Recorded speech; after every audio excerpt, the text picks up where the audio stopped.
Hi, and welcome again to Real Brewing with Rofaxen. I'm Rofaxen, and today I have my very special guest, Loreandlaw. I'm Lore. He is. Anyway, if you remember, back in the day when I started the show, I was doing it to give a whole explanation of how to brew from start to finish. So I thought I'd mention that I may be doing another one of those with an Irish Stout. I basically did the simplest beer I could possibly think of. Now, of course, because the simplest beer means it's not necessarily the best beer possible, but how good is it? Today, we're going to find out. We've already done an episode showing you how to taste, so we are going to taste my 50-cent Irish Red. It really costs 50 cents a bottle. That's cheap. This was the beer you brewed on camera? Yes, this is the beer I brewed on camera. Okay. Alright, so I got my little handy-dandy book. I'm going to look up my 50-point judging scale. For each cent, you know. Exactly. I thought of that. Did you really? really? No.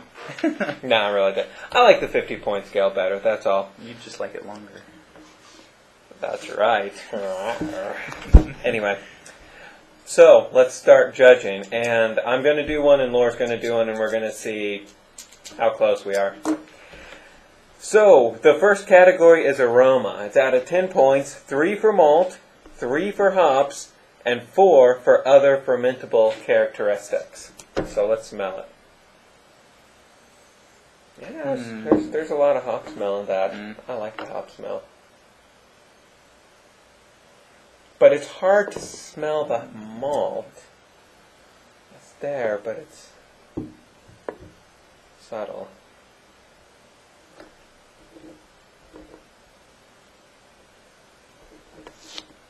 Alright, let's tally our votes. Let me think. That for malt, that for malt. I have a problem with that. Okay, so that's really bad for people who are bad at math. So we look at it, we say, do the hops smell good? Do they smell bad? You know, it's out of 3 points, so if they just smell horrible, give it a 0. If they smell okay, you know, kind of good, give it a 2. Kind of bad, give it a 1, or give it a 3 if they just really smell great. Alright, so we totaled that up. We're going to go next to appearance, as appropriate for style. Now, you know, the hops and malts, we can't really tell you what something smells like. It smells like a beer should smell. It has a hoppy smell. This is a little easier. Appearance, 2 for color, 2 for clarity, 2 for head retention. Now, I'm cursed. I always have bad head retention. This one actually has good head retention. I'm going to give it the full 2 points. But before we get to that, we want to do color. And this is an Irish Red? This is an Irish Red. It looks like a stout. And it looks like a stout. I think, in case you guys are taking notes, it's because I used that 2-row raw base. I probably should have used a different base. I'm going to play with that later. That color is not appropriate for an Irish Red. I'm actually going to score that as a 0.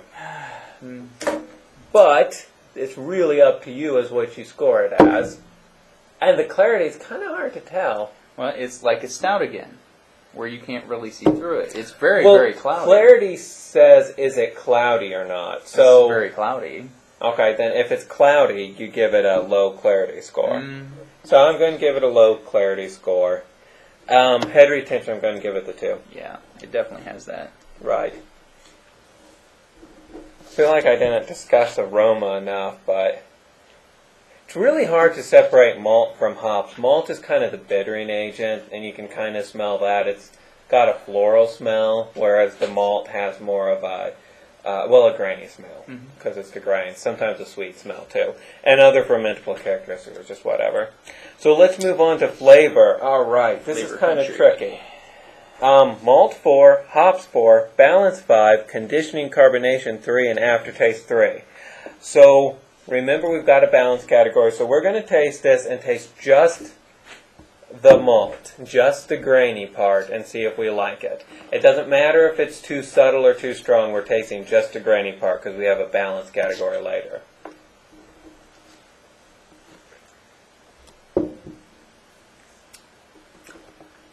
And it is a little hard to taste. thing is, it's not bad, but it's just kind of there as a base. I mean, I do like it, but it's not very strong. Feel free to throw in your opinions, Lore. Oh, I don't really taste it, but what I do taste is good.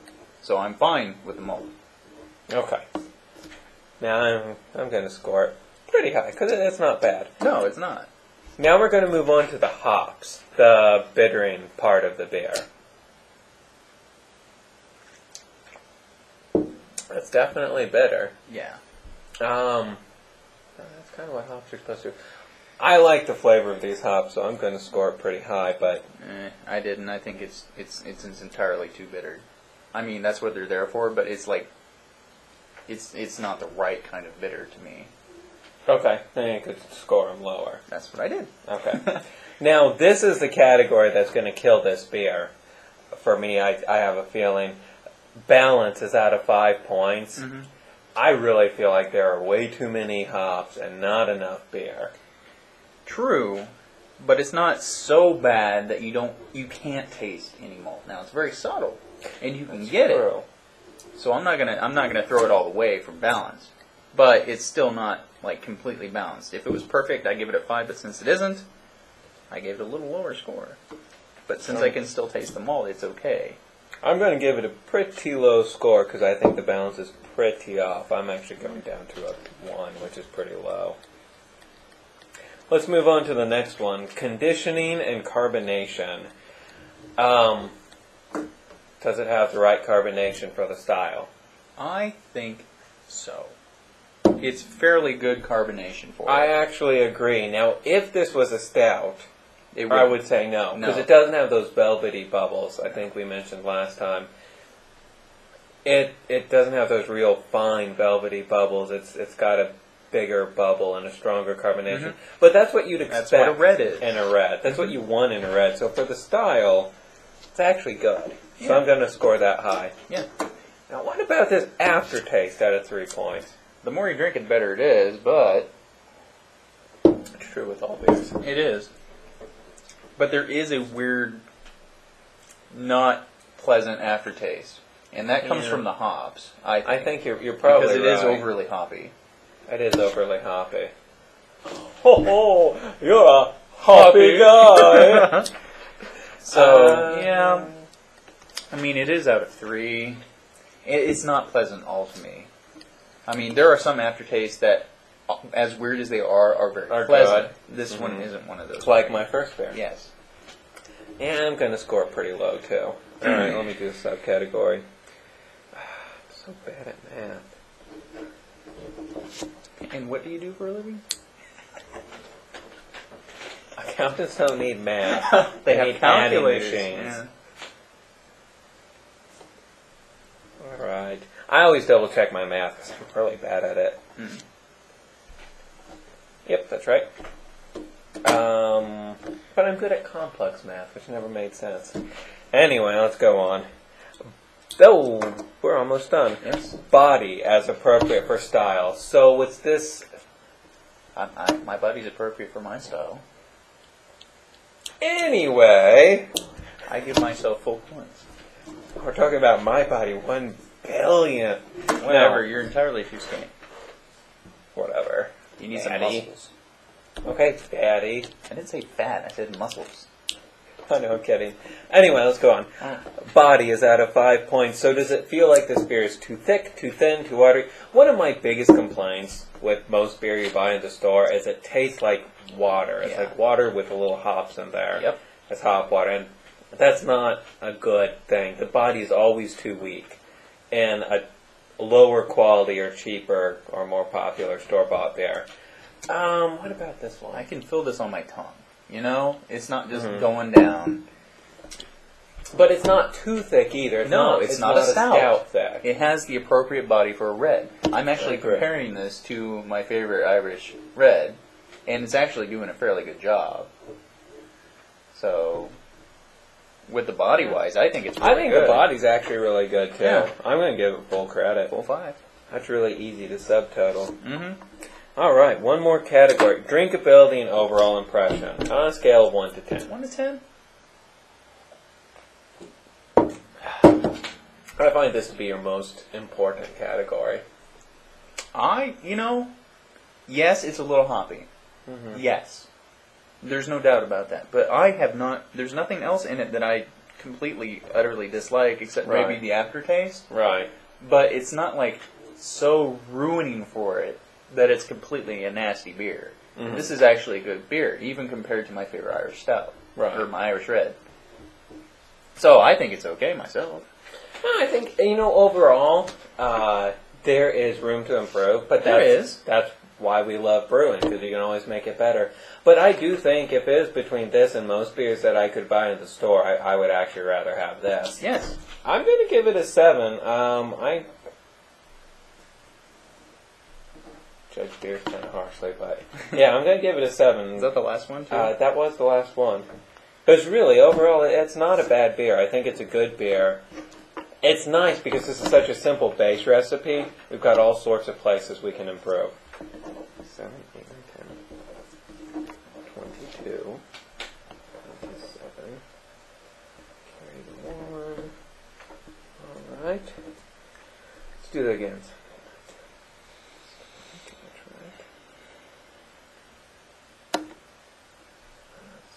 Wait, I had misadded. 6.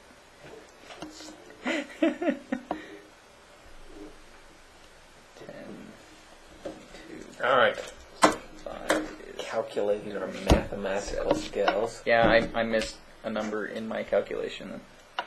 I do that quite a bit, actually. And in my There we go. appendix, we've got a guide. All right, now, and this is really close. I had also tasted this with my wife, and she got a score that falls into the same category, as it turns out. Mm-hmm. I gave it 34 points. What did you give it? 36. 36. Yep. Okay. Both of those fall into the category. There's a scoring guide with 30 to 39 is very good. So this is a very good beer. And I agree with that. I think it's a pretty good beer. In case you're taking notes, excellent is 40 to 50, very good is 30 to 39, good is 25 to 29, drinkable is 20 to 24, and problem is less than 20.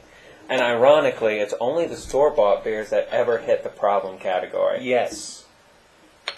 Funny side note there. Look at it foam up. Isn't it awesome? Now, and the head retention is actually good. Head retention always is had a excellent. problem with head retention. And you got it. You got head. That's right. I love getting head. I know. It's fantastic. It is fantastic. So what are we doing after this? That's for off the air. Oh, okay. No, but so, that's a quick little, here's how you judge beers.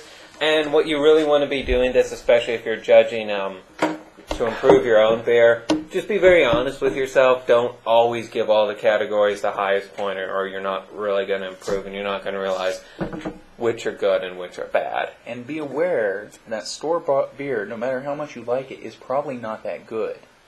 When you drink this, you're going to be surprised, unless you absolutely ruined what you did. Because this is generally always by far better than any store-bought beer. Absolutely. I'd agree. Of course, you're brewing it. I'm just drinking it. Hey, if I flatter him enough, maybe I'll get some more beer.